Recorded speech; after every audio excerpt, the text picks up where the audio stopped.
Gálatas, capítulo 2.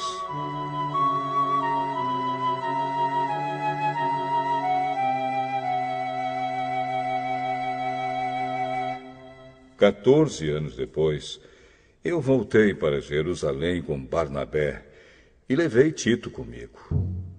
Voltei para lá porque Deus me revelou que eu devia fazer isso. Ali, numa reunião particular com os líderes da igreja, eu expliquei a eles a mensagem do Evangelho que anuncio aos não-judeus.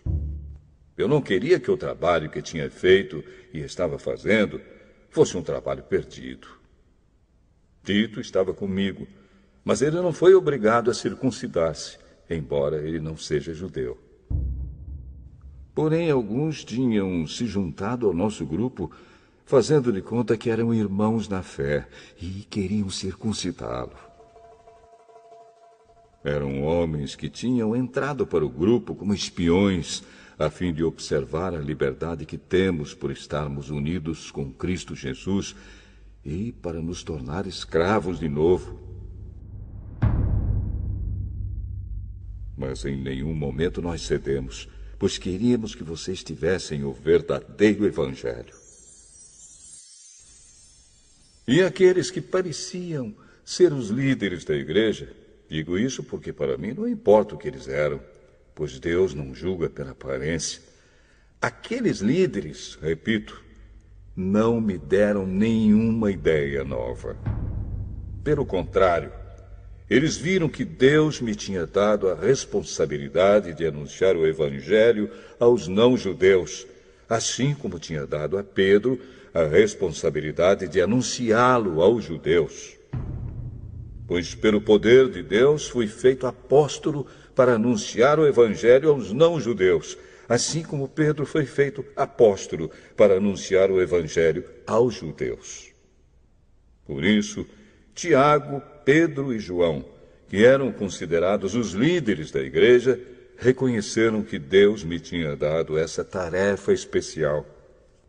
E, como sinal de que éramos todos companheiros, eles deram a mim e a Barnabé um aperto de mãos. E todos nós combinamos que eu e Barnabé iríamos trabalhar entre os não-judeus e eles entre os judeus. Eles nos pediram só uma coisa, que lembrássemos dos pobres das igrejas deles.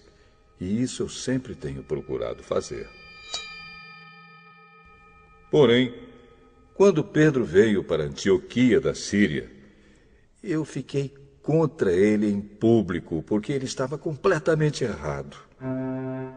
De fato, antes de chegarem ali alguns homens mandados por Tiago, Pedro tomava refeições com os irmãos não-judeus. Mas, depois que aqueles homens chegaram, ele não queria mais tomar refeições com os não-judeus porque tinha medo dos que eram a favor de circuncidar os não-judeus. E também os outros irmãos judeus começaram a agir como hipócritas, do mesmo modo que Pedro. E até Barnabé se deixou levar pela hipocrisia deles. Quando vi que eles não estavam agindo direito, de acordo com a verdade do Evangelho, eu disse a Pedro na presença de todos: você é judeu, mas não está vivendo como judeu, e sim como não-judeu. Então, como é que você quer obrigar os não-judeus a viverem como judeus? O fato é que nós somos judeus de nascimento e não pecadores não-judeus, como eles são chamados. Mas sabemos que todos são aceitos por Deus somente pela fé em Jesus Cristo, e não por fazerem o que a lei manda. Assim, nós também temos crido em Cristo Jesus, a fim de sermos aceitos por Deus pela nossa fé em Cristo, e não por fazermos o que a lei manda. Pois ninguém é aceito por Deus por fazer o que a lei manda. Ao procurarmos ser aceitos por Deus por estarmos unidos com Cristo, fica claro que somos pecadores como os não-judeus. Mas será que isso quer dizer que Cristo trabalha em favor do pecado?